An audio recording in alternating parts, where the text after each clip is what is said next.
I'm gonna go in. Ba't ba nawala na naman yung pindot dito? Kailangan pa yung... Arnold, can I go in? Yes, we can start.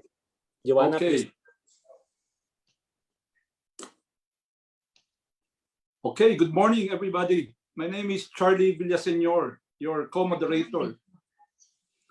Together with Ms. Marivic Españo for today's MAP webinar on BPOs, exporters, and OFWs. How can they bring the dollar income back, which is the project of the MAP, Trade, Investment, and Tourism Committee, which I chair. Kindly settle down comfortably. We will begin our program shortly. Well, on behalf of the MAP Trade, Investment, and Tourism Committee, I would like to call this MAP webinar to order. May I request everyone to kindly pause and bow our heads for a short prayer to be followed by the Philippine National Anthem. And before that, let's take a moment of silence to pray for our former President Benigno Simeon C. Aquino III, who just recently passed away, and also our MAP members who also have recently passed away.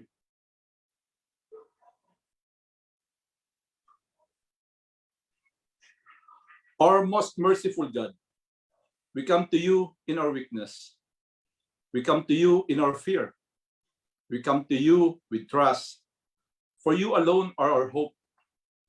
We place before you the disease present in our world.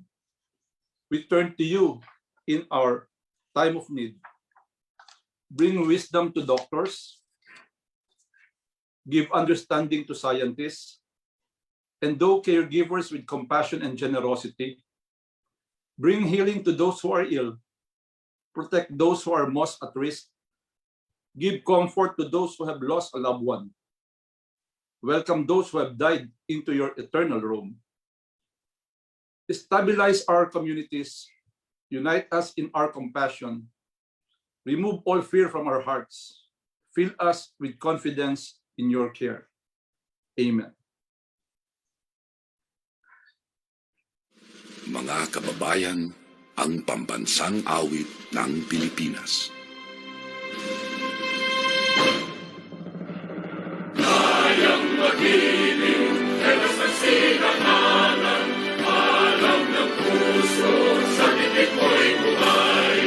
Lupang hinirang, tuyag ka ng magiting, sa manlulupin, di ka pasisingil, sa nagatang tutok sa simoy at sa langit ng bagaw, ay ginagang tulang awit sa pagkayang minamahal.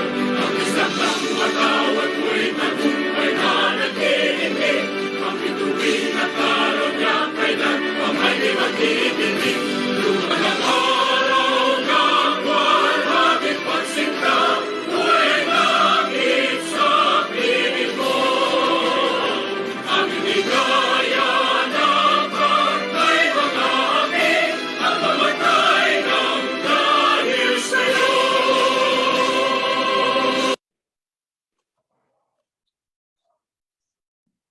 May I now call on my co-moderator, the governor in charge of the MAP Trade, Investment, and Tourism Committee. She is the chair and CEO of PNA Grant Thornton, Ms. Marivic Españo, to deliver the welcome remarks. Thank you, Charlie. At the outset, let me thank our speakers, Director Levinson Alcantara, Mr. LOUIE Benedict Hernandez, and Mr. Sergio ORTIZ-LUIS Jr. for sharing their expertise with us today. This is the fourth of a series of activities which the MAP Trade, Investment, and Tourism Committee has done for 2021. The first one was on the global vaccine supply chain management, mobilizing towards a responsive and effective immunization supply chain, which was held on January 28 to 29. The second was on the action and solutions to safely reopen the economy on February 24. Speakers were Ms. Rosemary Ong, President of the Philippine Retailers Association, or PRA, Mr. Manolito Taya, Chair of IT and Business Process Association of the Philippines, or IBPAP, and Mr. Eugene Yap, Chair and President of the Hotel and Restaurant Association of the Philippines. The third was on the Global Vaccine Supply Chain Management Updates and Developments Forum, which was held on March 23 with Mr. Charlie Villaseñor as one of the speakers. The other speakers were Mr. Elmer Sarmiento of Royal Cargo, Ms. Karen this is a difficult name, Ms. Karen of Healthcare Japa Microsoft, Dr. Ted Bosa of University of the Philippines, Mr. S.O.N. of Pasya, Mr. Tonet Rivera, formerly of Mead Johnson Nutrition, Mr. Walter of Pasya, and Dr. Louis Valencia of AG Wellness Center. For our forthcoming lectures for the rest of the year, our committee hopes to cover the following areas and topics: government and business readiness for digitalization to improve their trade and business operations, dealings with LGUs, and supply chain management resiliency, as well as risk management to sustain trade and investments, among others. Please do watch out for announcements of these coming events of MAP, Trade, Investment, and Tourism Committee. Back to you, Charlie. Thank you, Marivic. Thanks for that note. Some reminders lang before we proceed with the presentations. As participants for this webinar, you are automatically muted and your camera video is also switched off. You may submit your questions through Q&A. As you can see in your sets, there's a box that you see on your screen. With the assistance of our very reliable MAP Secretariat, Marivic and I will read the questions on your behalf. For your information, you will only be able to see the speakers, but you will not be able to view the other participants. May I kindly call on our first speaker to kick us off. Please welcome the Director of Pre-Employment Services, Office of the Philippine Overseas Employment Administration, or POEA, Director Lev Alcantara.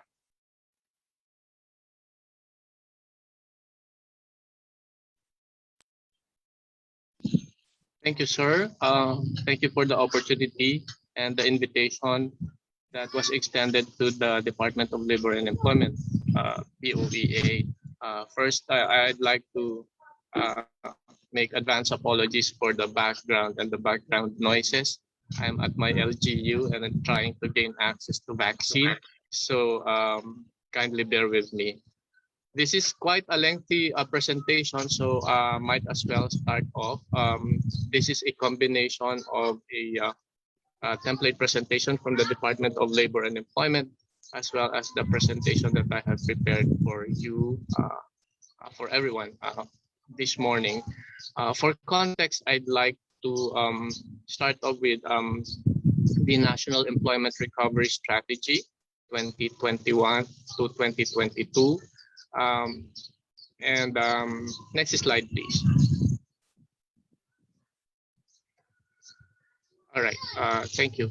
The National Employment Recovery Strategy, as I've said, is a multi-stakeholder, multi-agency approach towards the recovery of the country from the vestiges of the pandemic that we are still feeling right now. Next slide, please. For background and for context, I'd like to show a few slides on the national employment situation. Some of you might be familiar with this already, as I borrowed this from Assistant Secretary Rubia Tutay of the DOLE. And next slide, please.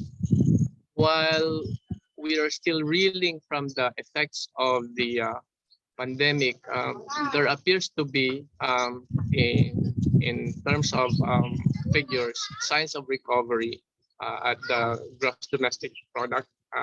Our GDP has been gradually recovering from the second quarter of 2020, where we saw the lowest dip in ages, and since then there's been modest but steady increase from the said dip. Next slide, please. In terms of employment, the 89.7 employment levels in 2020 is rising once again to 91.3% in January of this year. Slight adjustment to 91.2%, or in terms of absolute numbers, about 43.2 million employment in February of 2021. Conversely, inversely, unemployment rates have been at 8.7% since January 2021 and 8.8%, or 4.2 million unemployed in February of the current year. Underemployment, meanwhile, is in double digits, increasing from 2020 steadily until January and February of 2021. Next slide, please. Another key employment indicator, which is the situation of next slide, youth employment. Most of our youth are previous slide. Most of our youth, about 18.5%, or 1.4 million, are unemployed, and some 15.2% have been underemployed since February 2021. Next slide. I would just want to show these slides, the following slides, that around 26,000 establishments reported the implementation of retrenchment and permanent closures from January 2020, with roughly 428,000 affected workers. And the top 5 affected industry groups, as we can see, are administrative and support services, other service activities, construction, education, the accommodation and food service activities in the hospitality industry. So, next slide, please. In terms of job displacement, the top 5 affected industry groups consist of the construction, the other services activities, the administrative and support service activities, the transport and storage activities, storage, as well as the manufacturing sectors. And these translate to about 4,465 establishments, some 118,210 affected workers. So as an approach by the government, next slide, please. The National Employment Recovery Strategy was thought of and it kicked off with a ceremonial signing of the NERS in February of 2021. Next slide, please.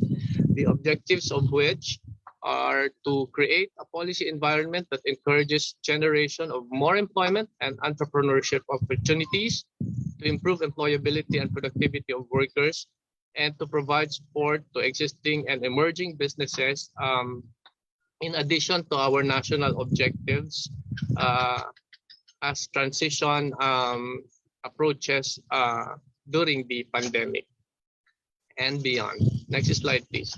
As I've said, this is a multi-agency, interagency effort, and it is chaired by the Department of Trade and Industry, co-chaired by the Department of Labor and Employment and TESDA, as well as joined in by several of our key government agencies. Next slide, please. The NERS, or the National Employment Recovery Strategy operational framework, is composed of 4 approaches: restarting economic activities and restoring business confidence from the business side, and on the worker side, upgrading and retooling of the workforce, as well as easing up labor market access. this is within the frame of governance and support structure, which the government, of course, provides. Next slide, please. The success indicators of the NERS include it's actually quite ambitious.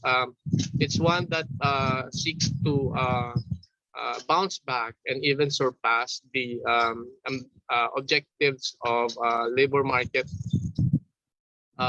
conditions, such as 1.6 million number of workers who have returned to work, 5% unemployment rate, 100% micro, small, and medium establishments in full operation, as well as 13 to 14% unemployment rate among the youth.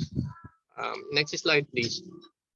The NERS has 8-point employment recovery agenda, and one is approval of proposed wage subsidy of the private sector wages, conduct of a job summit, supporting the passage of priority legislations and policies that strengthen economic and employment recovery, as well as resiliency towards the long term, promotion of the retooling and upskilling of workers, the full implementation of youth employability programs, extension of assistance to establishments, as well as affected individuals through loans, deferment of applicable fees, and upgrading of processes. Number 7 includes the social protection to vulnerable groups. And number 8, monitoring and support continuous implementation of programs with high impact on employment. I'd like to focus on now on number 2, which is the conduct of job summit, and where the overseas employment adjustment and recovery strategy comes in. The conduct of summit is it was a venue for multi-stakeholder consultation and discussion with employer groups, labor sector, government representatives, and other key stakeholders to address the employment problems in the country brought about by the pandemic. Some of the business leaders and representatives present today might have been members of the task groups and have participated in the process. And one of the sectoral focus group discussions for businesses and workers focused mainly on the migrant sector. And all of those FGDs discussions that were conducted were factored in the pre-summit dialogue for workers, as well as were inputted into the pre-summit dialogue for businesses, and leading to the job summit proper last May 2021. As an outcome, next slide, please. The job summit was, the job summit was presented during our NERS, National Employment Recovery Strategy, was presented during the job summit, and it contains labor sector agenda as well as business sector agenda. For illustration, I selected just a few of those labor sector agenda which might be of interest to the participants. Next slide, please. For each sectoral agenda, there are sectoral outcomes, meaning the industries that we focused on, and there are strategies, short, medium, and long term. For those that are connected to the current discussion, some of the objectives that were elicited in the focus group discussions were strategies that we need to flesh out and act on. This is our to-do list in the short, in the medium, and in the long term. Some of them include providing livelihood assistance, business loans with no interest and payable for 5 years for displaced overseas Filipino workers who returned in the country, the strengthening and expansion of support for reintegration programs, continuation of social amelioration assistance, as well as social protection services, the harmonizing of government and CSOs of efforts for more focused, efficient, and effective delivery of programs and services, trying to harness the potentials of the overseas Filipino workers, and their remittances for development, as well as fostering management and control of the COVID-19 pandemic to fully reopen the economy.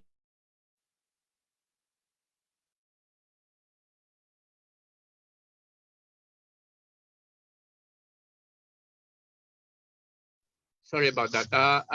And then I'd like to continue on with the adjustment and recovery for overseas employment, or the ARROW plan, that is specifically planned for overseas employment. Let me just show a few slides on how we have been affected by the pandemic, the overseas employment. As you can see in the year-on-year deployment, year 2020 was the lowest in terms of deployment for past 2 decades. In the total deployment between 2019 and 2020 decreased by 74.51%. And when we look at the sea-based deployment, next slide please, the sea-based sector suffered a decrease of 57.22% from 507,730 in 2019 to 223 in 2020. For the land-based sector, the deployment was even more dismal. Almost 80% had been the decrease between 2019 to 2020, from 1.6 million to just 332,000 plus. Across all, next slide please, across all top countries of destination, from Saudi Arabia to Malaysia, increased double-digit negative percentage changes. The decrease playing around 79 to about 82% decreases. Next slide, please. Kuwait, in the top 10 of the countries, suffered the most with about 91.17% decrease. But just a few notes. This included new hires and rehires. So some might not actually translate into employment opportunities lost, but actually delay in the return of some of the workers to their job sites. Next slide. When we were trying to approach on solving current, emerging, as well as those that are coming as a result of the pandemic, we reviewed the policy principles that we can lay our strategies on, and these are those according to the legal framework and the mandate that we have at the POEA. First, of course, is balancing the national interest with the global labor market needs. Balancing worker protection with employment facilitation, and third, providing a policy environment for the adjustment as well as the recovery of all stakeholders, the OFWs, the recruitment and manning agencies, our government partners, and us in POEA, as well as other stakeholders. The next slide, please. The policy guides that we use, because this is global health pandemic, this is a recognition, of course, that COVID-19 is primarily a global public health concern, and we have to navigate within that environment. And what we came up with is in support to the principle of whole of government, whole of society approach, as well as the principle of human dignity and the safety and needs of the individual, OFW including. And third, and most importantly, we acknowledge that COVID-19 transmission is a migrant health concern because the movement of people, and in the case of the Philippines, the movement of labor migrants, are potentially perfect modes of spreading the virus into and out of the country. Let's recall that all of the variants that are coming in the country are basically brought in by migrant workers that are coming home. The next slide. The arrow or the adjustment and recovery for overseas employment plan is basically a supplement to the DOLE employment recovery plan and the national economic recovery strategy that I mentioned and discussed earlier on. It's basically two-pronged.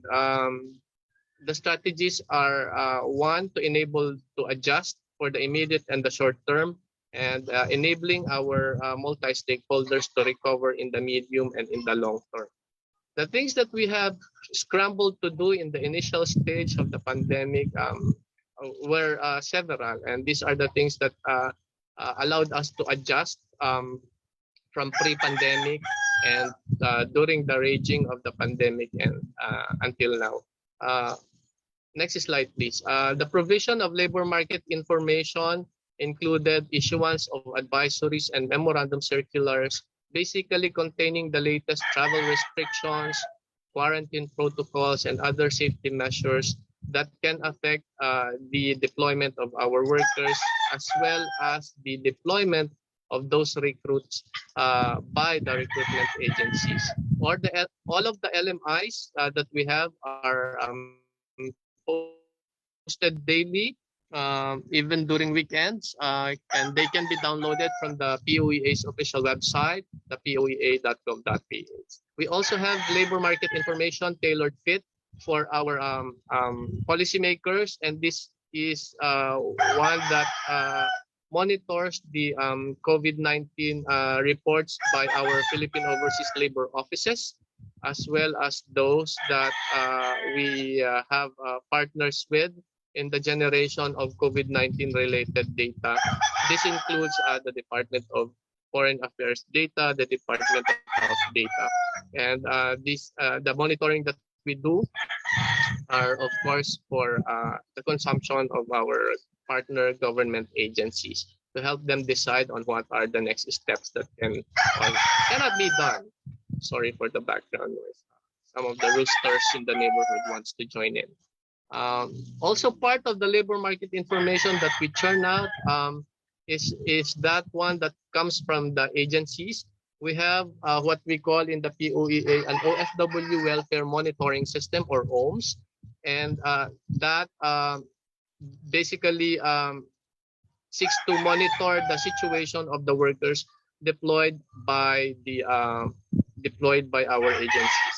Next slide, please. Another bullet point in the enabling to adjust is our enhancement of online services, so that we, even while the pandemic rages on, there's a contactless and safe transaction for our OFWs, our agencies, and of course our personnel. Next slide, please. The enhanced online services include virtually everything, all of our processes, from the C-based, from the appointment to our C-based e-contract system, which we upgraded to POPS C, or POEA processing system for the C-based sector, POPS Lab in the case of the land-based sector. For those that are not able to gain access temporarily into the systems, there's emailing, there's drop-back system, since the start of the ECQ up until the GCQ that we are having now. Also included are our other services, from returning workers to the direct hires, as well as in the conduct of jobs fairs. Next slide, please. Another part of the policies that we do for the enabling to adjust is support of OFW and agencies to adjust and recover. We were not able to roll out any funds in support of any of our stakeholders, but we have policies that help them adjust. And this include, next slide, extension of accreditation. This is already updated up until September 2021. Withdrawal of some of escrow deposits in POEA for vulnerable sectors. We have escrow deposits, and those that are facing some crunch in the cash flow may be able to withdraw if they so desire in excess of the minimum required escrow deposit.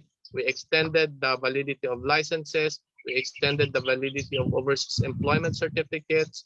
We extended the contracts of seafarers when they could not disembark. And for those employers that wish to be vetted but could not go to the Philippine embassies or Philippine overseas labor offices, there's an attestation guidelines that we are coming up with so that they could just come to the POEA, and we will be doing that for them.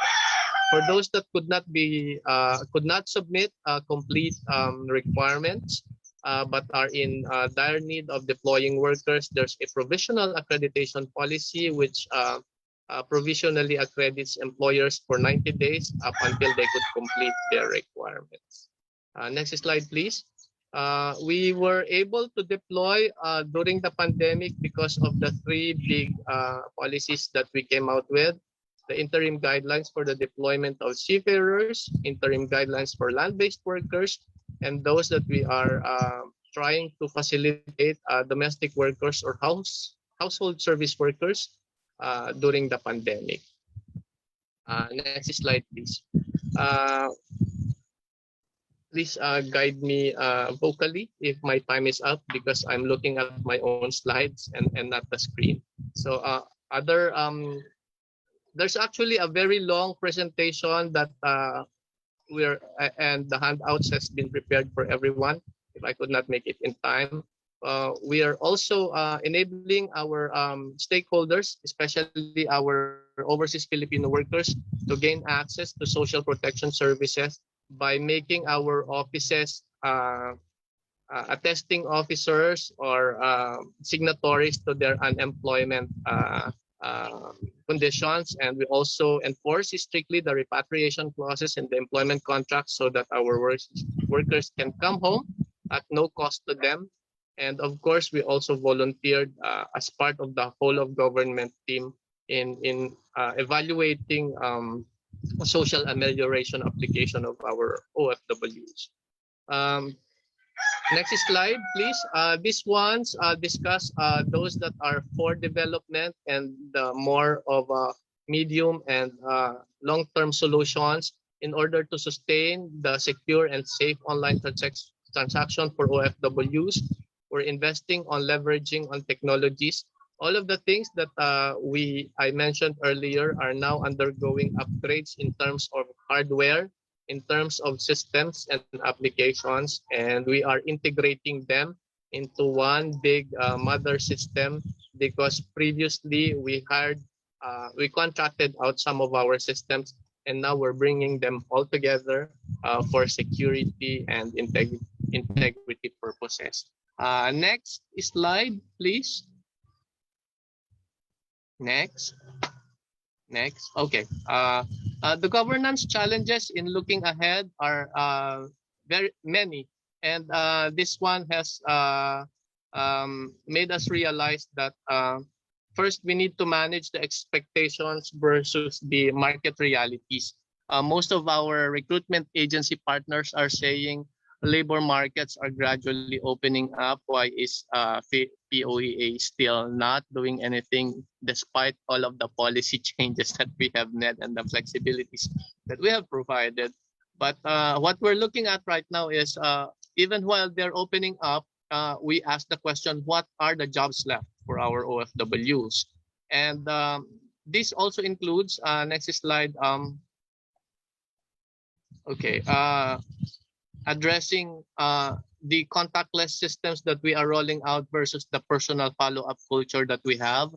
Our clients, OFWs and agencies alike, even while you have acknowledged their applications, once they get to know your phone number or your email address, they barrage you with follow-ups every hour, every minute. So you can imagine how contactless system transition can be for those that for government agencies such as that have direct clients. And then it brings about the question, can all agencies really monitor the welfare of the workers that they deploy, even while we require them by rules and by our regulations?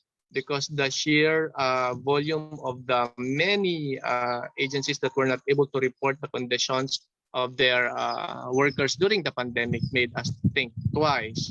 And as COVID-19 persists, there's this big question at the back of all of us that is it really safe to deploy OFWs, or generally is it really safe to travel already? While COVID testing is now becoming a part of the pre-deployment requisite, it's actually the regulation of the Department of Health that will tell us if indeed they will become in the future part of the PEME or the physical, the pre-employment medical examinations required of OFWs. COVID-19 is not yet there, and if it becomes part of that PEME, who's going to pay?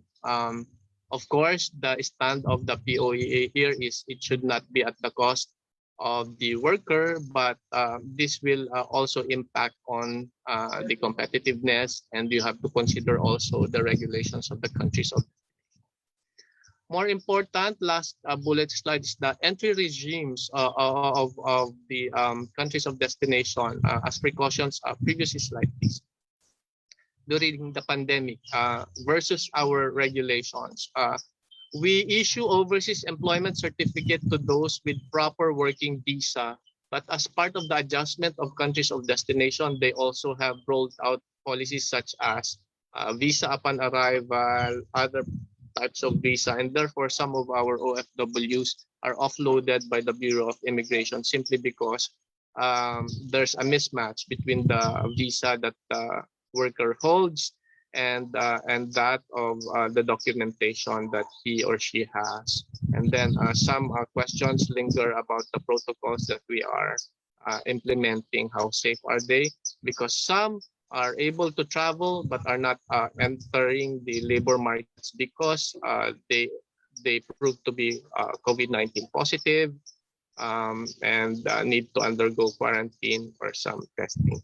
Let me skip more. Can we go to slide 58, please? As we recalibrate Last our 2 minutes, Director Alcantara, please. yes, I sense that. Yes, opportunities ahead. We are recalibrating our strategies. We're looking at market re-entry strategies, labor market niching, what's left for our overseas Filipino workers, what are the skills and tools that they need so that they can re-enter the market, which labor markets are indeed opening up. And for us to be able to do that, we are looking at the industries in each of the labor markets. So the next slide will actually tell us of the opportunities that are not country specific, but are more focused on the industries because these are the more obvious clues that we have right now. And of course, for purposes of competition, we're keeping some of the information to ourselves. Baka makarating sa mga kakompetensya nating country of origin na nagde-deploy din ng overseas Filipino work, ng mga migrant workers. So the opportunities ahead that we are looking at are of course the more obvious ones. We see that the demand for professional healthcare workers will remain within the next decade. Prior to the pandemic, the graying economies actually have a need for this already, and some of them has doubled or even tripled the demand. Some of those that do not have bilateral labor agreements are scrambling to get agreements with us because there's a mission critical skill listing that actually restricts the deployment of healthcare workers. But as we see, specializations also including pharmaceuticals, medical R&D, epidemiology, occupational safety and health, those trainers as well as the wellness officers will be in demand. Occupations connected to transport and logistics, trucking, hauling, delivery, air cargos, even shipping will also continue to be in demand worldwide. Occupations that are aligned with the redesigning of work and living spaces. We don't want viruses to be contained in enclosed spaces anymore. We want to be greener, sustainable, and healthier. So engineers, architects, as well as those heating, ventilation, and air conditioning technicians, those involved in sanitation as well as maintenance will have more demand in the country as well as outside the country. Next slide, please. This is my last one. Seafaring professions, especially those vessels for the movement of goods, bulk, and cargo, and even fuels, will continue to be in demand as a changing world will depend on the unhampered delivery of raw materials, food supplies, and other essential inputs for manufacturing. Manufacturing-related work, food, pharmaceuticals, new technologies, cleaner, contactless, motion, and noise technologies, noise sensory technologies will be more in demand, as well as those technology-based talents and professions in the platform economy will have a surge in demand, but this will have to be looked at, revisited, because there might be a gray area on whether they become local hires, local employment, or overseas employment, because some of them might not need to go abroad, or some of them might only go abroad for some months in the entirety of their employment contracts. And last but not the least, of course, is the notion on how much do we need for labor supply here in the country, because we need to balance that with the needs of the global economy that is going to be reshaping in the future. And with that, as we grow in deployment and we recover, hopefully we could also recover in terms of remittances that props our economy in almost of equal significance in terms of dollar value to that of our business process outsourcing industry here in the country. With that, I thank everyone for their attention. Maraming salamat po for your patience to this very long presentation. Good day po. Thank you, Director Alcantara. Over to you, Marivic. Okay, thank you, Charlie. At this point, may I call on our second speaker. Please welcome our very own MAP member and the chair of the IT and Business Process Outsourcing of the Philippines, or IBPAP, Mr. Benedict Hernandez. Ben?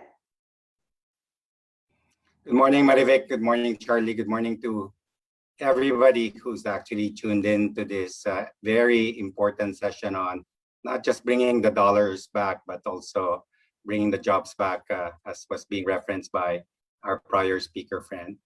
I'm here to speak on behalf of what's widely known as the IT BPO or IT PPM industry.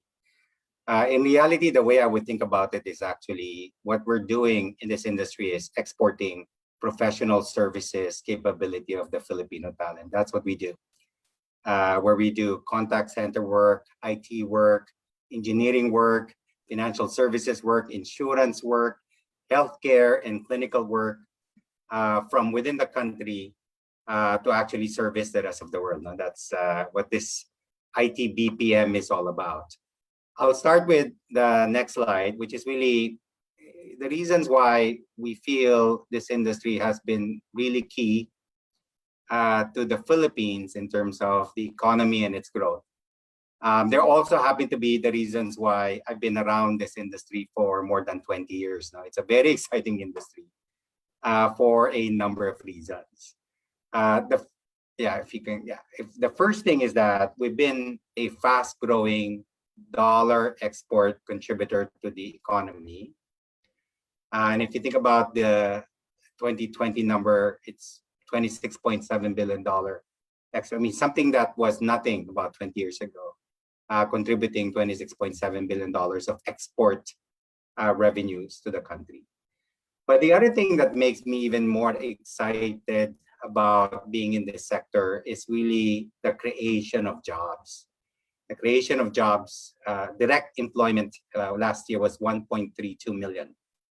And if you count indirect, which is the multiplier effect of our industry, because we need support sectors in real estate, in transportation, in retail, and in many telco, right? All these sectors actually are essential for us to keep growing. We keep moving the slides. That's another 4.3 million indirect jobs. Now, a very modest 3.3 indirect for every direct job. So together, we have about 5.6 million job impact to the economy. I was interested in what our friend Director Levinson was sharing about the target this 2021 and next year is, I think, to add 1.6 million return jobs to this economy. And we think way forward, if we do it right, we can contribute to that. The other thing that makes me interested, not just are we adding jobs to Filipinos who, some of them, if you're looking for a job, you can go overseas and look for it. We like our industry from that angle of you can actually be a global service professional without having to leave the country and your family here. And the other thing that makes it interesting, it's proven to be quite inclusive. We've been trying to drive expansion beyond the metro areas. Today, out of the 1.3 million jobs that we have, 27%, 350,000 jobs are belonging to multiple provincial cities in Luzon, Visayas, and Mindanao. And that will continue to be our drive, to actually spread that job take up across the entire country. Talent upskilling is also very key. We are always in the forefront of, how do we make the work upskilled, digitized, future ready? And BPO and IT companies are also foremost at investing in people capability to able to execute that. The last thing I'll say, what I like about this industry, which I've been around for about 21 years, is just the 21 years of non-stop annual growth. So the resilience we've shown has been quite amazing. Amidst, prior to COVID-19 pandemic, other crises that the world has seen, we've just constantly seen growth after growth after growth at different levels, but growth nonetheless. The next slide is actually to just show you, these are some of my old photos that I had some years back. These are, on the left side, some of the early photos of some of the communities that now look like the communities to the right. You would see on the right, BGC, Eastwood, the Iloilo Business Park, and the Cebu Business Park. And if you look like if you remember what they were prior to that, those are the photos on the left. I was running a BPO that was the first tenant in Eastwood when it was just starting. It was converted to an IT BPO park. We were the first PEZA accredited company. That's the photo on the upper left corner. So from these, areas that were broadly underdeveloped, then you spur the development to actually look at these developed areas, creating not just direct jobs, but as well as indirect jobs has been quite amazing to be part of and amazing to witness. Next slide. This is the chart I was sharing with you. This is just from 2008, but we've been tracking our numbers since year 2000, 2001. And if you look at whether it's revenue and growth across different challenges globally and in the Philippines we've managed to actually keep growing, adding jobs and adding dollar revenue. 2020 was the big surprise to us because as the rest of the Philippine economy had to deal with a lot of challenges, a lot of contraction in the economy. We heard the report about thousands of establishments having to sadly let go of more than 400,000 jobs in the Philippines. You look at our sector last year, which was really, really also severely impacted by COVID.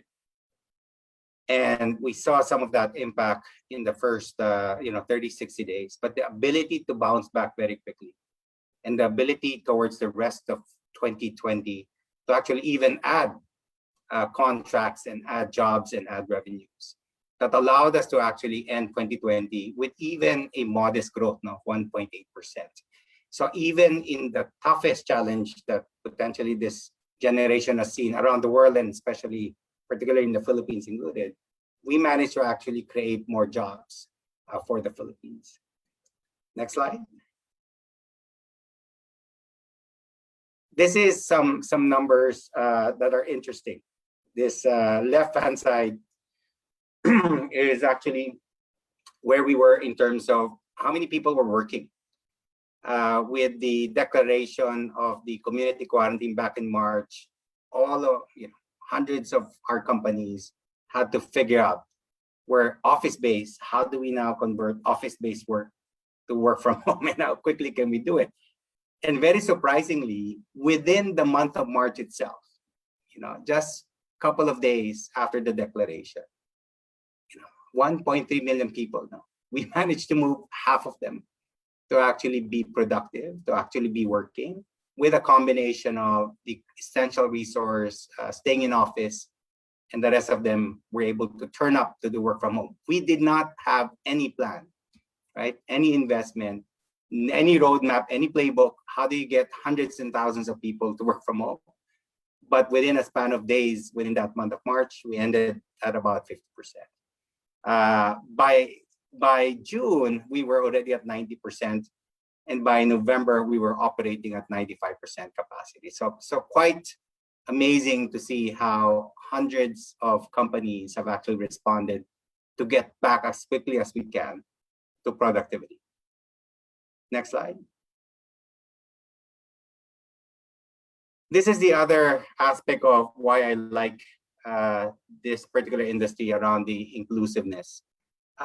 We've been focusing on, and all those cities are the cities that have actually been recipients of BPO investments and additional jobs. And every few years we publish, here's the next wave cities. Today we have about almost 30 cities with Metro Manila as well as non-Metro Manila that have significant presence of BPO players, operators, shared services that are creating jobs in those communities. We've now undertaken the next list of 25 locations outside of the metro areas to actually drive investment, create jobs, and make it more inclusive and participative across the entire nation. Next slide. Now, let's talk about what we think can happen moving forward. As I said, 2020, the first month or so was a lot of disruption for us. And there was a period of uncertainty. And towards the end of 2020, it was interesting to see that the volume of work was picking up. The demand for the Philippines started to pick up. And net-net, despite a very difficult first half of 2020, we ended 2020 with some modest growth of 1.8%. How do we foresee 2021 and 2022, which is relating to also Director Levinson's our plan for 1.6 million jobs in these 2 years to actually add jobs back to the country. And when you think about the opportunity, our opportunity is to add back about 160,000 jobs more in this year and next year. That is our upside opportunity. We also have a low-end assessment, and this is us as an industry association together with our analyst partners. But the opportunity is there. We think that 2021 can be a stronger growth year, and we need that 2022 can be a stronger growth year. So 1.6 million direct employment, that's about 10% of what we're trying to establish, according to Attorney Levinson. And if you add the indirect jobs of 3.3, because we'll need space, because we'll need transportation, because we need many other support sectors, then we add even more jobs to the 160,000 direct. And if you look at where by next year, our export dollar receipts could be, it's gonna hit around $29 billion. So, this industry has been tested for 21 years.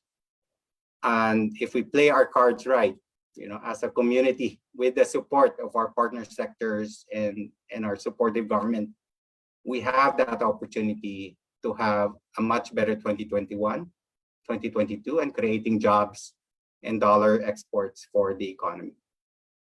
Next slide.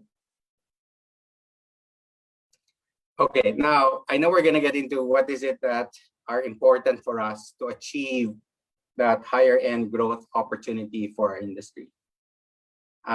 So one is there's been a lot of discussion on work from home and how do we enable that.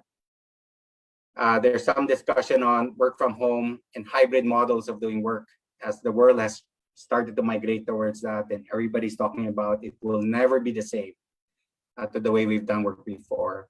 There's a requisite infrastructure that needs to actually support a hybrid model of in-office, from home, or an omnipresent way of working. On the people side, talent upskilling and the needed skills for a digital type of environment will always be important. But vaccination is very, very important to us. So if I stand back and think about what are the critical success factors, so we create more jobs this year and next year, this would be, the work from home availability for our industry to continue doing while we're in this particular pandemic, and the vaccination of our people.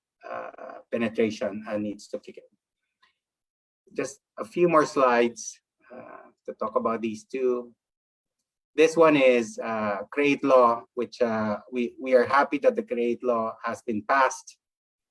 We are happy with the recognition about the contribution of our industry, given that there will be investor incentives in the industry. Where we're trying to figure out is that the implementing rules and regulation of CREATE was just signed earlier this week.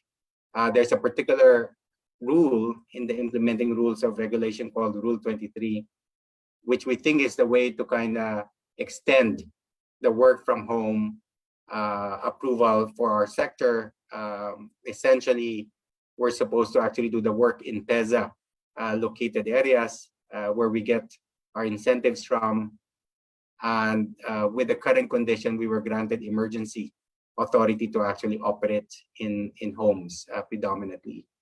That emergency work from home approval will lapse by September.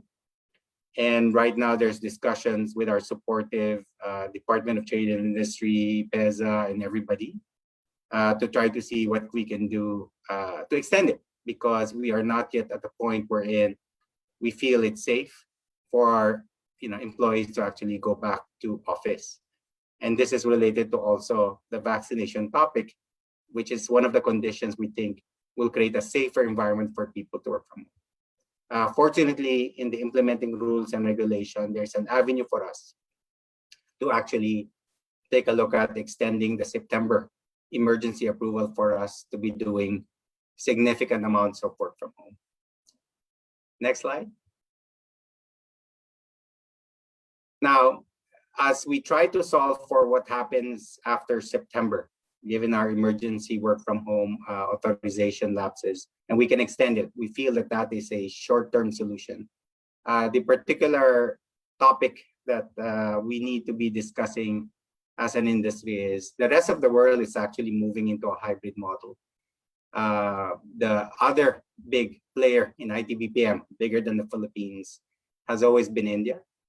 And India has been driving a lot of flexibility, not just in general rules and regulations in the way their businesses will be supported, particularly in IT/BPM, but also in work from home. So we feel that we need a more permanent solution to actually be as competitive in the way the work is migrating from the traditional in-office in big centers work to now a more hybrid kind of model. So that is another, to do a short-term solution post-September for work from home authorization, but we also need a long-term solution to be competitive as Philippines. Next slide. Some data that we're picking up in terms of work from home, employees, we're seeing there's a lot of employees prefer work from home. We feel that there's many other benefits of having a hybrid model, again, given the long-term solution that we need in terms of work in office and work elsewhere. We feel it's going to help with even tapping employees that we can't reach with our physical locations because now it doesn't matter where you live. So it can be even more rapidly inclusive if we do work from home. At this stage, it is viewed as a safety measure to be doing as much as we can in the work from home environment without the herd immunity or the vaccination penetration that's ideal. It's also a lot of other opportunities in terms of employee engagement and retention. What is very, very interesting that we saw in more than a year of work from home, which I'm sure many of your industries and companies have gone through, is that because we were forced to go into this non-office model, we were forced to deal with it. We now have more than a year data to tell us that quality does not go down. Productivity does not go down when people are working from home. In fact, we've seen evidence that it has gone up for us.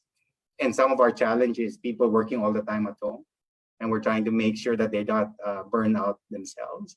And number three, the big reason why a lot of clients and companies are tentative about work from home is security breaches. And none of those fears that we had as an industry, we saw happen. Quality is up, productivity is up, as well as security breaches. Nothing extraordinary has happened. So we think that therefore, this hybrid model, some people working in office, sometimes not, is something that is truly the way forward. It is a sustainable model. We've had to live through it, and we're more confident about leveraging. Next slide. All right, I was talking about work from home and the regulations. We would need to actually support that there, but the other one is vaccination. This has been a key focus of our industry as well. We did participate as an IT BPM sector in the private sector purchase of vaccines. Collectively, we made an order for over 1 million doses for our employees. It is a wait and see when those will start arriving. We're hearing a number of those might arrive in July, but it is very key that we actually get access to the private sector purchase for industry because we do want our employees to be protected. Now we're also are open to discussions with different local government units. Quezon City, we work with in terms of vaccination for BPO employees. In return, we also have volunteer nurses because we also employ a lot of nurses in our sector who volunteer their time to help vaccinate the rest of the community. And of course, we are a big proponent for educating all of our employees, more than 1.3 million, about the importance and the science behind vaccination so that more and more of our employees are confident to get themselves and their families vaccinated. So in summary, that's where we are. Again, resilient over more than 20 years. Growth was positive over more than 20 years, even last year, which is the most challenging year for us, and an upside opportunity this year and next year, on condition that we also get some support.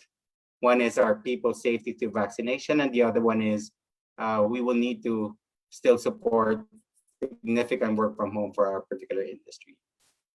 Thank you very much, and back to you, Charlie.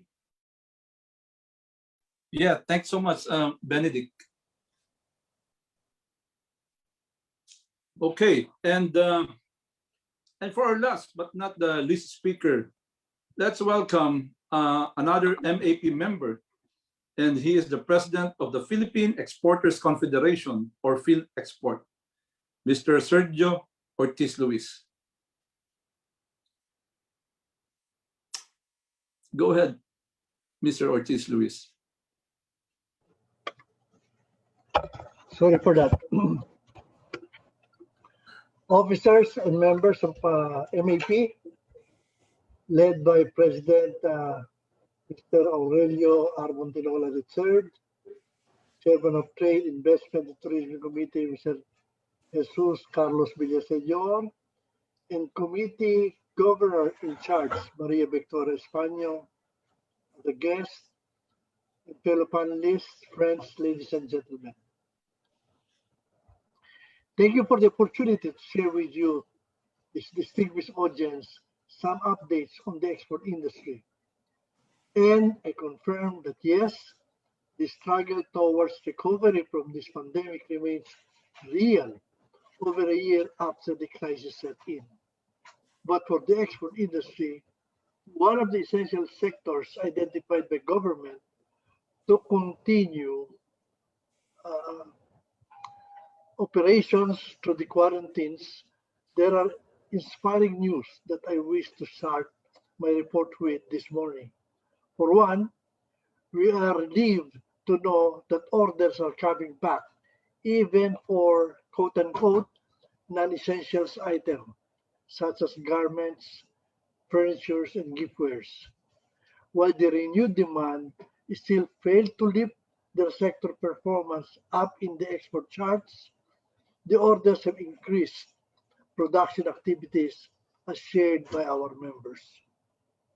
Meanwhile, electronics continues to dominate the exports to the tune of 56.4%, contributing to the 72.1% strong export rebound to $5.71 billion in April this year compared with $3.32 billion in 2020. Other consistent performance so far were ignition wiring sets, metal components, and other manufactured products. This puts the country's export growth year to date, January to April, in the positive territory of 19% to $23.37 billion. While we are indeed coming from various pandemic baselines, prospects have turned more bullish as factories worldwide start to ramp up production as a result to what is termed as revenge purchases. We hope that the passage of the corporate recovery and tax incentives for Enterprise Act or CREATE can indeed attract more activities and investors that will help absorb some of the 4.14 million Filipinos without jobs as of April 2021.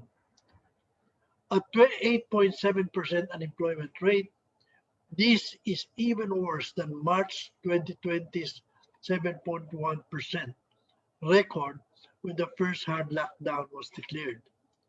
These factors must have also influenced the lower growth forecast from 5.5% to 4.7% by the end of the year following the 5 quarters of economic contraction. But we expect this deep employment situation to improve as more Filipinos receive their vaccines and start integrating again into the labor market. However, under the new population protection, reduced targets of the DOH, we are now looking at inoculating 50 million to 60 million in NCR plus by November 2021 and 70 million by the year end of 2022. Fortunately, these numbers include our economic frontliners who are gradually being covered by this program. Also helping more the economy now is the massive e-commerce activities that accelerated here and globally because of this pandemic. Many of these platforms also increased their cross-border selling by operating abroad and introducing foreign retailers. Receiving the big boost out of this e-commerce surge is the logistics sector that has likewise been affirmed as one essential service in this pandemic and even beyond. Indicators indeed point to improving economic activities, and the challenge we have not is sustaining and growing them. You might have read from the papers last year that we have already downgraded our export targets for 2021 and 2022 to reflect the extent of the impact of the pandemic. We are now aiming only for $105 billion instead of the $122 billion to $131 billion in goods annual growth at rate export at the end of 2022, for what should have been an annual growth rate of 8.9 to 9.96%. After a dismal 2020 for exports, international think tank export forecasts a turnaround this year for ASEAN's 6 economies, most prominently for Singapore, Vietnam, and Malaysia. In contrast, it projects the Philippines to continue to lag the pack significantly. This brings us to the factor that may support this projection. For one, I refer to the worsening situation in the shipping industry that is due to the shortage in vessel space that we started to feel in the last quarter last year as demand was picking up again. PhilExport statements since 3 weeks ago on this issue made business media headlines, even if we know that the solution is way beyond this exposure. PhilExport, through and with the Export Development Council Networking Committee on Transport and Logistics, has already started talking with marina and domestic shipping lines to facilitate their expansion to regional waters for at least an intra-Asia route. Bareboat chartering appears to have lesser regulatory implications and may be another solution. But the long, uncertain wait that vessel space has also obviously slowed down order taking and production. At this point, we have got to accept that only those who have cash to advance freight costs can ship out their goods. And this is why China and the advanced economies and other big economies are in better position and able to book the slots. Our hope is that an emergency fund can be set up by the government where MSMEs may draw advance freight payments from now. The situation has become similar to what is the vaccine shortage here, that the advanced economies are able to book them before us. Worsening the uncertainty is the continued appreciation of the peso that makes it difficult for exporters to quote and commit deliveries. Even domestic producers and retailers are hurting due to the influx of cheaper imported goods, while foreign tourists get lesser return for their money. Further, even after decades of this advocacy, access to affordable and out-of-the-box MSE funding has not been realized, even during this emergency that saw some 71% of our micro, small, and medium enterprises forced to temporarily close last year, a much higher blow than in our ASEAN neighbors. The rate of closure is fortunately down to 8% as of May, as quarantine restrictions were eased, according to DTI. Financing has been identified as a major MSE pandemic recovery support that unfortunately did not come in game-changing ways.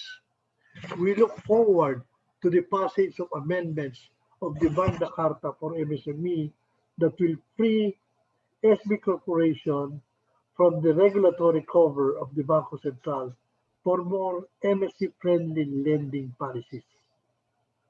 It also does not help that prices are soaring, with inflation rate topping the 4% government target. While this was mainly due to supply constraints, particularly in the swine issue, the Bangko Sentral de Pilipinas Central ng Pilipinas may be forced to tighten money supply and raise interest rates to rein it in. This would then create the domino effect of reducing borrowing and dampening consumer spending more. The newly released Bureau of Internal Revenue Regulations 9-2021 that imposes VAT on exports for refund later poses another challenge on MSME cash flows. This is an addition to possibly voluminous documents to submit physically to BIR head office as exporters go through a process that will give them the burden of proof just to get back their own money. And this confuses, frustrates, and angers many of our exporters. Additionally, we continue to grapple with the stringent policies of the Department of Environment and Natural Resources. PNP on regulated chemicals, the higher shipping costs that tripled due to this vessel space issue issued with the issues with the Bureau of Customs on penalties, risk management, and bird pains in their computerization program, the digital divide, connectivity, and infrastructure gaps that became more evident due to this pandemic and many other sectoral concerns. That our exporters, especially the micro, small, and medium enterprises or MSMEs, have been most resilient is an understatement given this unfriendly environment in the past year. As the break starts to come, just imagine how we could have performed if it were not for these domestic and global bottlenecks. But by the looks of it, we are still in for another arduous journey before we gain back lost grounds. So how do we move from this crisis to recovery? Let me answer that by reiterating the export industry call. Let us not look at export and MSME programs and support as expense. Our ASEAN neighbors have realized that it pays for employment and economic performance to invest in exports and MSMEs, who in the Philippines account for 65% of employment. And look where they are now. So let us stop the lip service and token grants that we do not even scratch the surface. Government can actually do a lot more, especially towards our economic recovery, if only the right will, mind, and heart are into it. We owe this to our exporters, especially the MSMEs, and their never say die spirit, which after being battered from one crisis after another, remain resolute to sustain their operations. This optimism is also giving us the confidence that yes, export will continue to be a major engine of our recovery and growth. Yes, we will continue to be a major dollar earner given the necessary reform and support. Thank you and good morning. Thank you, Mr. Ortiz-LUIS. That was really quite an insightful presentation on the current state of our exporters. Now, at this point, we will now go to the Q&A portion. And as mentioned earlier, please submit your questions through the Q&A box. I've seen 2 questions so far, and they're both very interesting. So we'll take note of them and ask them definitely at a certain point. But due to time constraints, MAP members will not be given the opportunity to speak. So Just to start the ball rolling, let me start with my own questions. No? The first one is about the vaccination program of the government. Earlier on, before we started with the webinar, we were actually talking about how things are uh, progressing and whether we would be able to reach that herd of immunity that we want for the country. So everybody agrees, no, that there is a need to increase the level of vaccination to open up the economy. I'd like to know for the BPO sector and export sector, what is the current situation in your industries? Would you have an idea on the level of vaccination of the employees? And do you think we would be reaching the desired level of or number of vaccinated workers soon? Maybe I can ask Mr. Ortiz-LUIS first, if you would mind. Well, we have actually imported for some companies our own vaccines, and unfortunately, they have not yet arrived. No? Mhm. Some of our members also joined the group of PA Joey Concepcion, Yeah. and some in the group of Ricky Razon for Mhm. the Moderna. But many of us exporters, we went for Novovax, Oh, which was a little bit delayed. Fortunately, since most of our workers are really frontliners in the real sense, many of the LGUs recognize this. So, like for instance, our people in PhilExport uh, have been vaccinated in our office in Pasay by Pasay City. mhm. They included them. The ones in Makati, they are also vaccinated by Makati. So we will probably end up donating what we imported to them eventually. And I understand in Quezon City also that is happening to most of our members. And you know very well that uh, from the time of start of the pandemic, the exporters were allowed to work 100%. Mhm. So they're really frontliners in the real sense now. And, uh, and especially our people in PhilExport, they come to office in spite of all the, because uh, we are in charge of the export documentation, uh, and our PCI is in terms of uh, issuing a certificate of origin. So if we don't go to office, none of the export will go in the certificate. So we have to, and that is why we decided we have to import our own because we are at the back of the list. But my good son is, and I'm surprised that so far all the companies that we have included, walang ayaw magpabakuna. Yeah, that's actually something that I'd like to know. No, Yeah, well, no, this week there was a, a big debate on whether we will allow people not to be vaccinated, and even the president himself had made some statements. So I'd like to know in the export industry, what's the level or the degree of support of the employees? Are the employers facing some challenges in the sense that some don't want to be vaccinated? Do we have issues like this? And well, so how far I've not encountered anybody who says no, are, except siguro meron yata one or two that said that meron problema talagang medyo natatakot.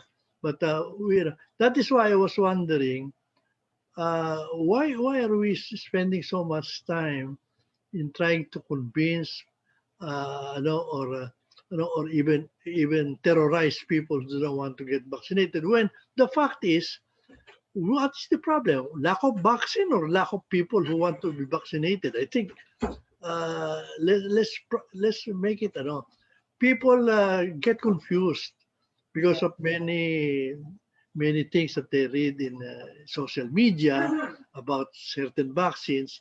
Before, okay lang sana sa kanila lahat to eh.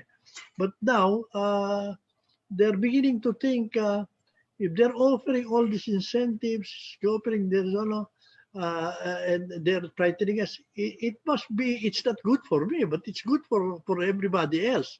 So they think twice now.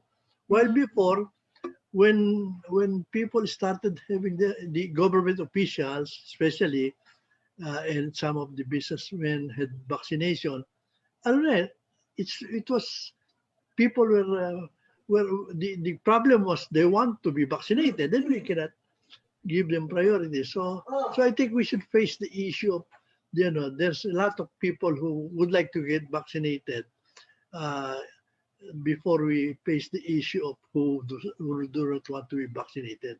That is so true. What about the BPOs, Ben? What is the level of vaccination among BPO employees, and are there challenges in convincing employees to be vaccinated? Yeah, I don't have an industry percent how many have been vaccinated, Marivic, but like with the export industry, we also did a purchase amongst our companies. Our purchase is more than 1 million doses. I can give you an example of the company I work for because we also publicized that in Accenture, Philippines, Mm. where we have 60,000 employees. We purchased enough to fully vaccinate 60,000 employees and up to their dependents. So private sector with 1 million plus across all of us, an example I'm giving from our company, we choose to invest to make sure there is access. There's access to vaccination for each and every. Like in the export sector, those procured vaccines have not arrived yet.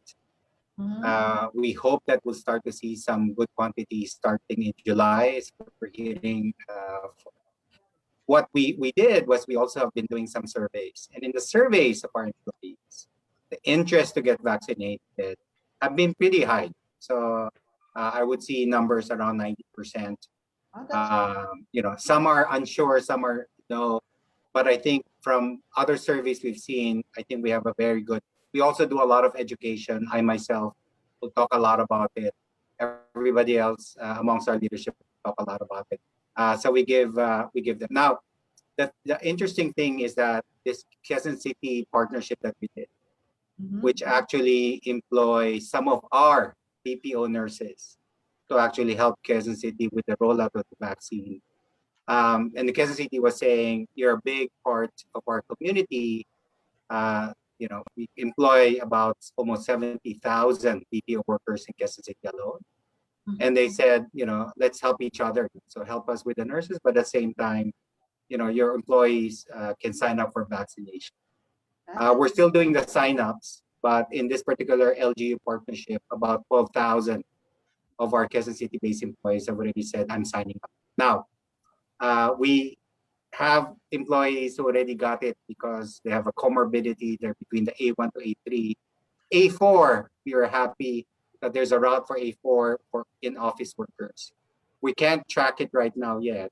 But the one thing we're observing, Marivic, that we need to be watchful about, there is this a bit of brand consciousness. The Philippines. They're waiting, what brand they're gonna get. And they feel that if they wait for the 1 million plus the industry purchase, they will get in their minds, the better brand. And then our appeal and constant communication is the best vaccine is the first one you get in your arm. I will continue to do that. So we'll see. Even I myself are a big promoter. So I think we'll be okay. We just need to get the vaccines that we procured on time. There's actually a question here, Ben. Just from one of our participants, just out of curiosity, how many nurses are being employed by the IT BPO? You know, I don't have a particular number. Well, the way we've organized the work, we have a group called the Health Information Management, Maribek. Mhm. So that's the group that does all of the healthcare related, and they have the clinicians. It's been one of our faster growing sectors in our industry. And as of last year, there were about 160,000 people in the healthcare sector. How many of them are nurses and doctors? I don't have the breakdown, but there is significant numbers there and a significant demand for our Filipino clinicians. Good. So that's a very evident way for the government and the private sector to be collaborating in the rollout of these vaccines. Charlie, you have some questions with you. Yeah. First of all, I really like the presentation of Benedict. Growth amidst 21 years, Benedict. Huh? That's a long hold. And we're all That's good. figuring. We're undergoing a great reset now, worldwide. And one thing that I've been watching is because people are more comfortable working from home, digitalization is really enabling things to happen. Maybe a question for Director Alcantara, as we grow this type of offshoring or outsourcing work, BPO, you know what? There's one component there that I'm watching very closely. Wherein foreign customers could hire directly Filipino talent and skilled workforces. And we're seeing that in engineering, in supply chain, marketing, many areas, and that must be a significant number of opportunities out there. It's more good to give these jobs to the Philippines. No, it's more fun, but you know what? Have we really ascertained how big is this opportunity? Kasi papunta yan dun eh. No? It's like, I really think what Benedict said is like growth. Talagang it will happen. Given that Filipinos are really good in providing this type of service. And we've got the talent. We've got educated workforce. How are we capturing that? Are we missing something here? What's the size of that opportunity? And what is the government doing about it?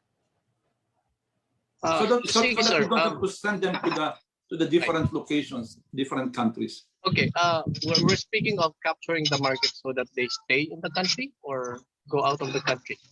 Staying, working and delivering the services from our own country.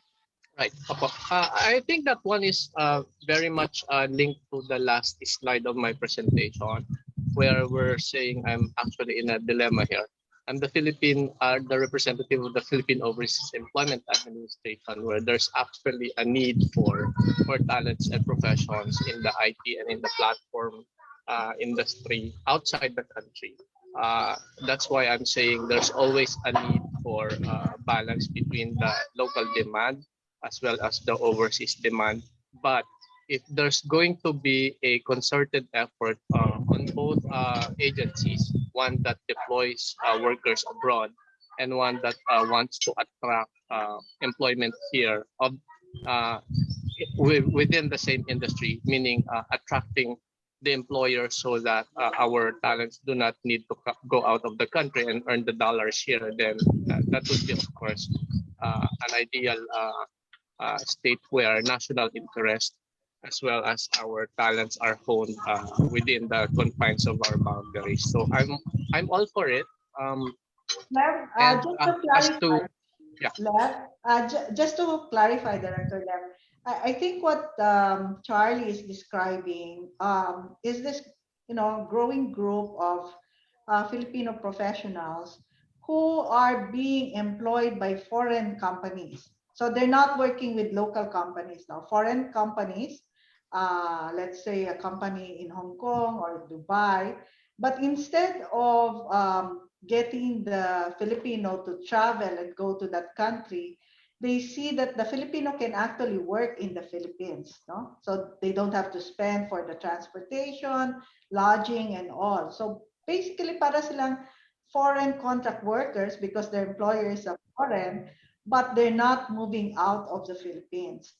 So it is good in a sense that it creates job, but the question would be, is the government capturing this market, and how in terms of identifying ways to protect them?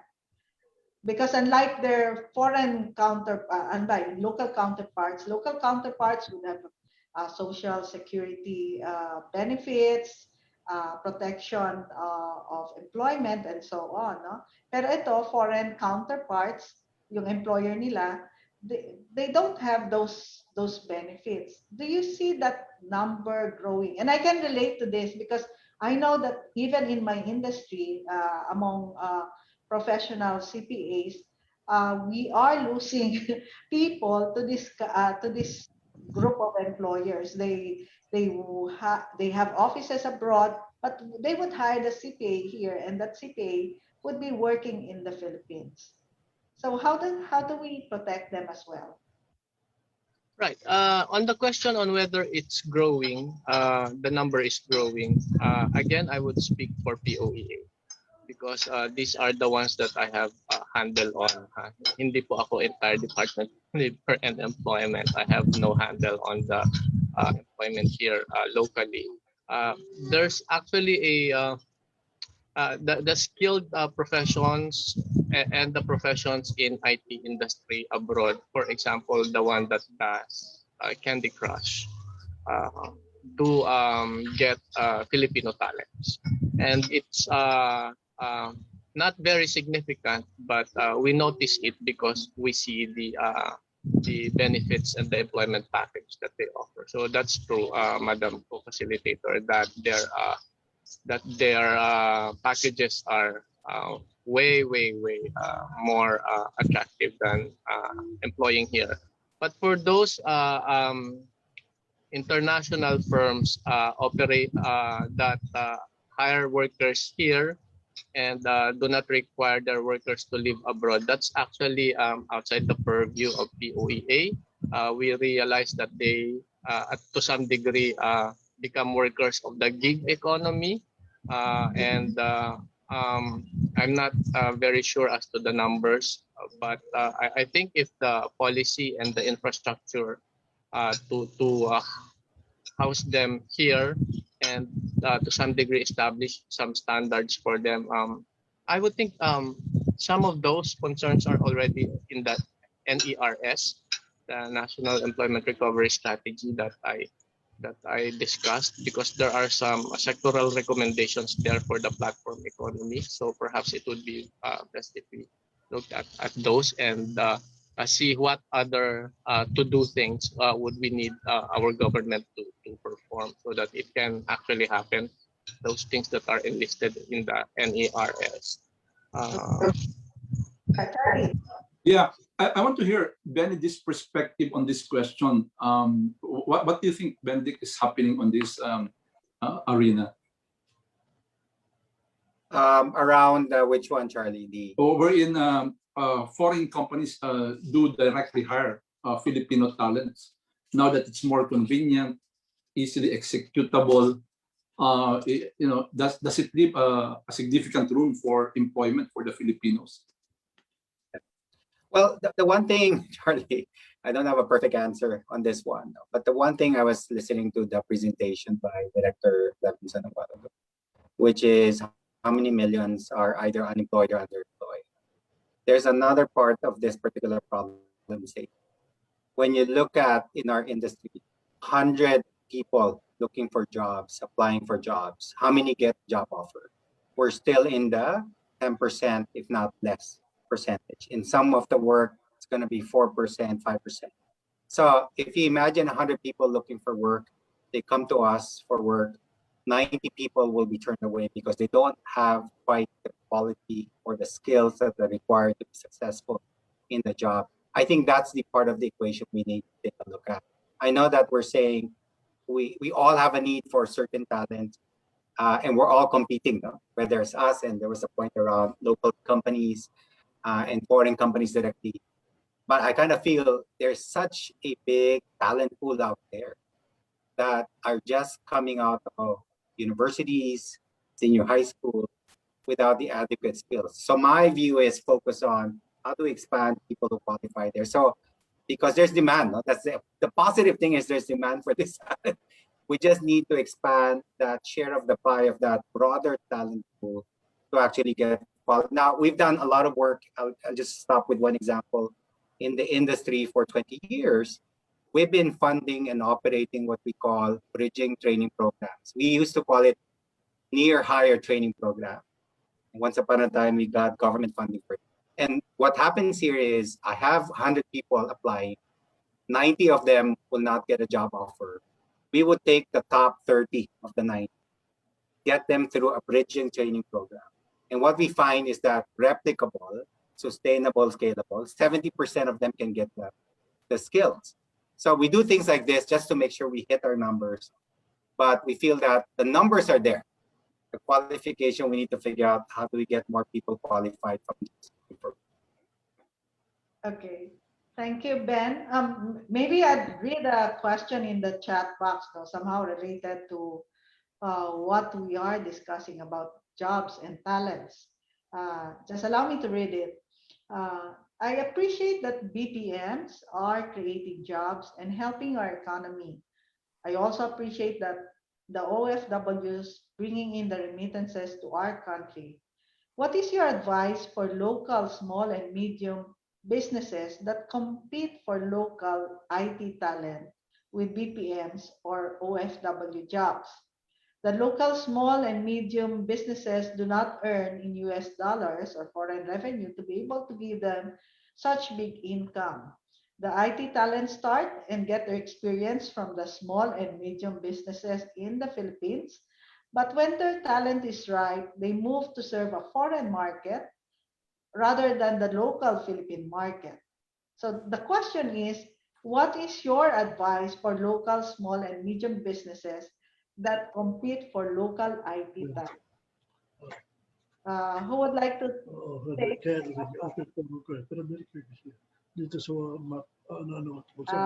Maybe Ben, would you like to take a crack at this question? It's a good question, Marivic. It's also a very difficult question because this relates to the earlier point I made that if we actually make available more qualified talent in the market, the Filipino talent quantity is enormous, 8% unemployment. That's a lot of talent out there. And when you think about where the entire situation will help everybody is when we actually get more qualified there. Now, having said that, I'm not an expert on local and medium-sized companies, but what I will say is this. In that example I gave, when we find that talent we've invested in, like that upskilling program or near hard training program. We've also run some scholarships for those who actually are willing to finish school but cannot. What we find when they see that you invested in them, they actually perform better in general. They also have better retention rates, right? So they develop a certain level of loyalty that we've not really seen before. I will share you one example too, different naman, which is we compete with nursing jobs in the US. As I mentioned, we have several people who are nurses ourselves, and we see that. When we see that they don't have they have an opportunity to work in the US, they will likely take chances. So I think we all kind of compete with that same kind of a situation we're in. There's always a greener field somewhere out there. The key is you lose some talent. How do you have a healthy attrition rate? And you have your own employee value proposition, which is I know very general. But that's what we do, competing against ourselves with our peers in the industry and competing even for foreign jobs ourselves. Okay, thank you, Ben. Maybe we can talk about game changers, emerging game changers, no? Because as we try to look forward and look for ways to reset the theme of our MAP for this year, I'd like to know what are the opportunities that we see?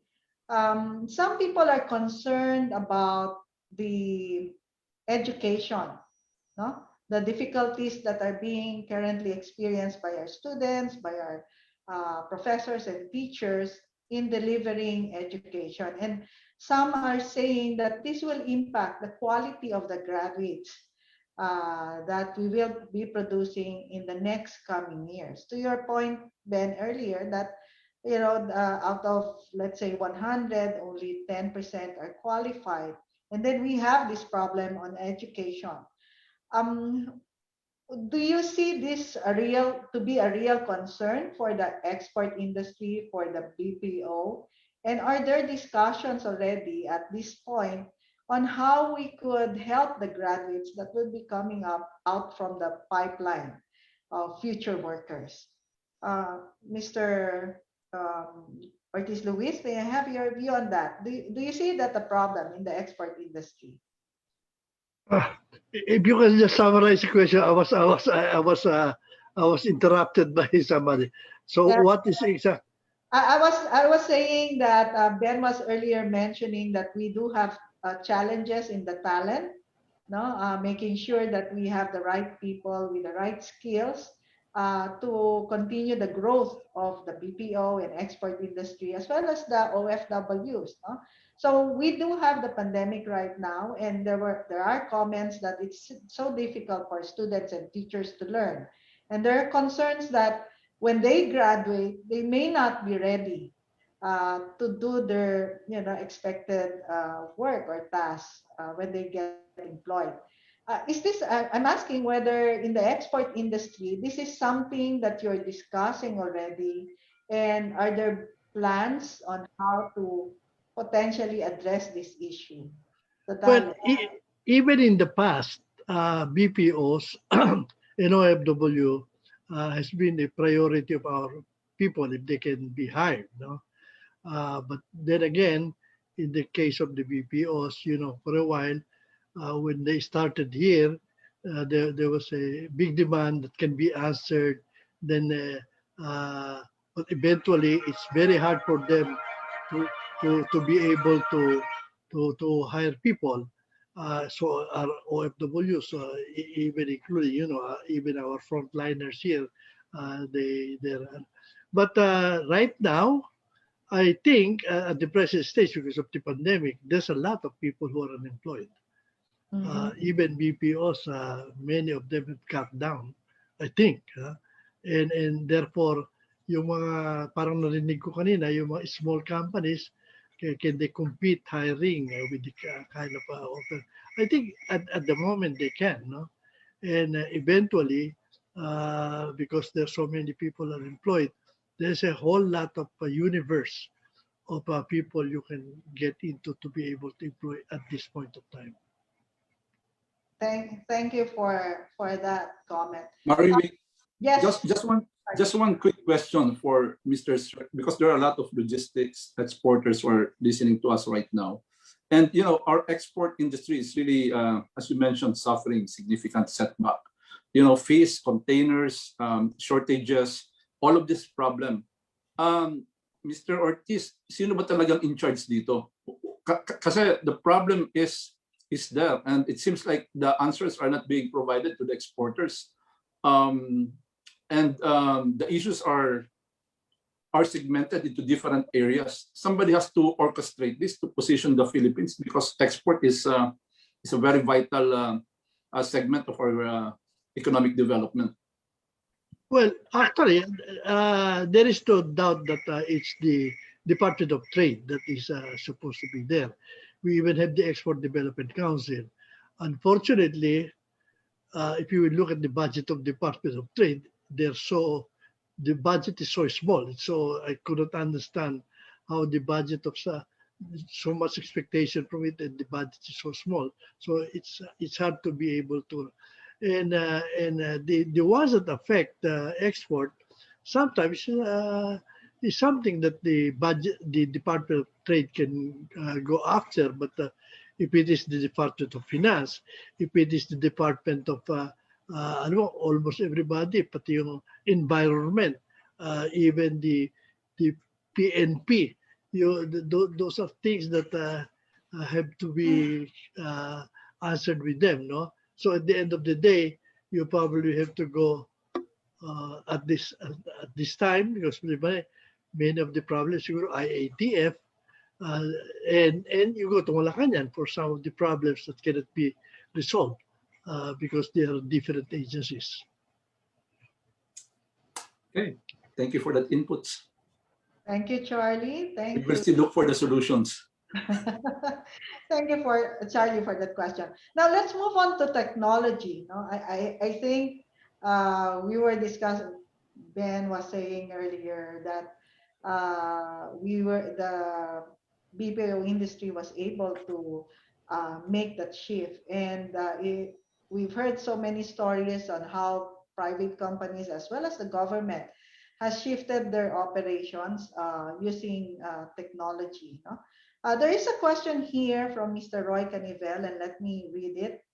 Mr. Hernandez mentioned the quality of work did not suffer when IT BPM workers had to work from home. He has these two questions. No?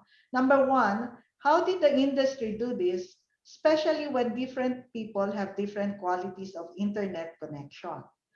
Did the industry have to make investments to help resolve the potential issues from a problematic internet connection? I'll pause there. Maybe you'd like to respond to that first, Ben, before I move to the second question. So how did you do this now? A couple of the question is very, very valid. If you want to do X% of work from home, you need to actually consider availability of connectivity in that particular domicile location. And that's also part of our early learning. Not everybody has decent coverage. We did invest significantly. When you think about us being productive, hundreds and thousands of our workers are doing work from home very, very fast. What did that mean? It means for those who had desktops, we had to immediately convert to laptops. In terms of those who had connectivity challenges, there were two things we had to invest on, which is the fiber to home connectivity. But fiber to home connectivity is also not predominantly available to many of our employees' residences. So we had to deploy tens and thousands of the pocket Wi-Fi's or the dongles. We also had to deploy thousands of these, what we call the power stations, so that if the power goes out at home, they can continue working. So significant investment went in. And therefore, what we said a while ago, I said some conditions for us to compete globally in a more hybrid model, a work from anywhere model, which is the rest of the world is going through there, and we won't be competitive if we don't figure that out, is this connectivity in multiple locations, which I know the telcos are investing a lot and catching up with the demand that they're seeing. The other interesting model that we saw some of our companies do is they've created these pocket centers. So what they've done is, if I have a big concentration in this particular area in Quezon City with a lot of employees with poor connectivity, I will secure leasing for some seats there, sometimes internet cafe, sometimes an unused conference room in a hotel, so that the employees can actually get proper connectivity in a nearby location to their homes. So I think we're still sorting it out, but I agree with the question. Access to connectivity is very key. And our companies are investing what is needed to keep the employee productive, because we want the employee working. We don't want the employee to actually end up, I can't do the work in the office, I can't do it at home, and what happens to them? Yeah.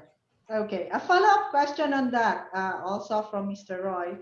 Do you see the future of the IT BPM industry still practicing work from home arrangements after the pandemic? I think you alluded to that earlier, no? And if so, will we need to rethink how to incentivize BPO expansions wherein tax breaks will be given not just for the new offices you open up, but for the jobs you create, even without necessarily having to create a new office? So thank you for the question. On the first question, that is certainly what we are seeing. We are not seeing any company that is wanting to go back to traditional 100% back in office model. That's true for our members in the Philippines, but also that is true from what the analysts are saying they're seeing that these companies are planning now a hybrid model. Some, 60% work from home, some 70% work from some half the time they're in office, half the time they're at home. So the world has become just more agile and flexible in terms of the hybrid work location arrangement. And technology needs to allow for that, for us to compete and be competitive with what the rest of the world is moving to. On the second question on incentives, the CREATE law was passed, the IRR was actually just recently signed. And under those conditions, we have the ability under Rule 23 to actually continue work from home and still keep our incentives. Post the September emergency approval, we're not supposed to do work from home if we're doing So is that a temporary provision on? It is a temporary provision. So the other ask we have is, what is a permanent solution? So that's what we're trying to think about. What is a permanent solution? Because the question was spot on. We need to be competitive, right? If the other countries have actually fully embraced and steps ahead to make it more agile and less difficult from a regulatory standpoint. India was very fast to say, we'll make this very easy for what the industry is facing, and the future will never go back to original. So they've started making aggressive regulatory flexibility, to just allow IT BPM companies to actually operate with multiple models. That's also what we need. We have a temporary solution, we think, and we need a permanent solution to allow for our businesses and investors to participate in the investment incentive. Well, that's one thing that MAP really does. Now we try to understand what the different industry sectors need to continue to grow, and to the extent that we can, we support those initiatives. So maybe a final question to our panel members. We've seen the CREATE law pass. We've seen the Bayanihan 1 and 2 pass also to address specific needs of sectors. At this point, are there any type of legislative proposals that you have in mind to continue to ensure the growth, or at least the recovery of the BPO sector, export sector, and as well to support the OFWs that are going out right now? Are there any, I guess, government measures that you are going to push for?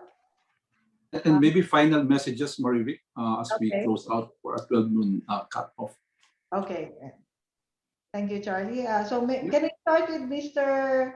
Levy, Director Levy? Maybe just Yeah. 1 minute last message. All right.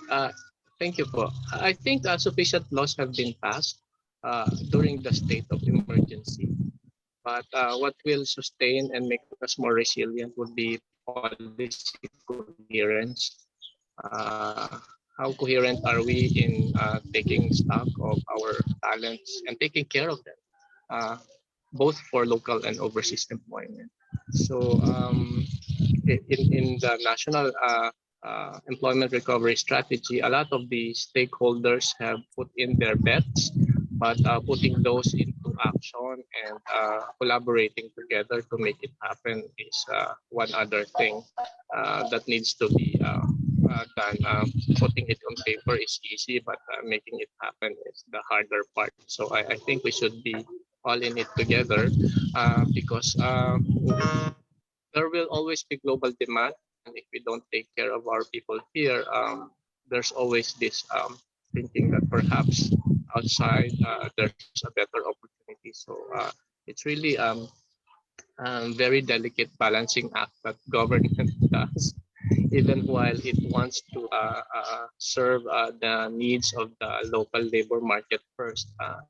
The deciding factors are external most of the time. Even while we put in the incentives here, if our participants in the labor market do not see that it's working out for the industry or working out for them at the individual or family level, then decisions are made on whether they stay for local employment or entrepreneurship, or they go on venture on overseas work. So I think that's Thank you. Thank you so much, Director Lev. Ben, final message? Yeah, my final message is I started with a chart that's saying we've had really good bouncing back resiliency and even ended 2020 at the height of the crisis with positive growth. That was only possible, not just because of us, the companies or the employees or the telcos. That was possible because I would be remiss to call out, we did receive incredible support from the government, right? They allowed for us to operate in a work from home environment. PEZA made that happen for us. The IATF, DTI, BOI, extremely responsive. Every time we have some challenge with an LGU and IATF guidelines having real-time 24/7 responsiveness, it was just phenomenal kind of support and collaboration that we got from the government. So we're very thankful for actually all that support and attention. It allowed us to not just keep the jobs, but add more jobs last year. Thank you. Thank you, Ben. And Mr. Ortiz-LUIS, your final message? Well, I guess I said what we would like to just say what are the bills that you would like prioritized. No? First, this amendment of the Public Service Act, the Magna Carta for MSME, the Warehouse Receipt Bill, the amendment to the charter of the agencies such as Philippine Ports Authority to help reduce cost of shipping, and the open access to data transmission to facilitate access to internet connection or affordable rates, and ratification of our accession to the Istanbul Convention to facilitate ATA Carnet for duty and tax-free temporary export goods for export promotion. I guess that would help a lot to promote export. Thank you. Thank you so much. Thank you to my wonderful panel. It has been a very interesting hour of your comments. Now I'd like to bring the floor back to Charlie. Yeah, thank you very much, Marivic. We come to a close, and we would like to thank all of the distinguished speakers, all of them. Kindly stay tuned for announcements on the forthcoming activities of MAP Trade and Investments and Tourism Committee, which will be given to you through emails and social media. Thank you for joining us. Keep well. The webinar is adjourned, and I think the Secretariat needs a minute to take a group photo for all of the speakers and my co-moderator and myself. Thank you very much. And Arnold, over to you. Okay, for the 5 of you, please. 1, 2, 3. Another one, please. 1, 2, 3. Thank you. Thank you very much, Benedict, Thank you, Mr. Lev, and Mr. Ortiz. It was a wonderful conversation. Have a great weekend. Marvic, Well. thank you. Bye, Charlie. Bye, Arnold. Bye-bye. Thank you, everyone. Thank you. Thanks, Arnold. Bye-bye. Bye.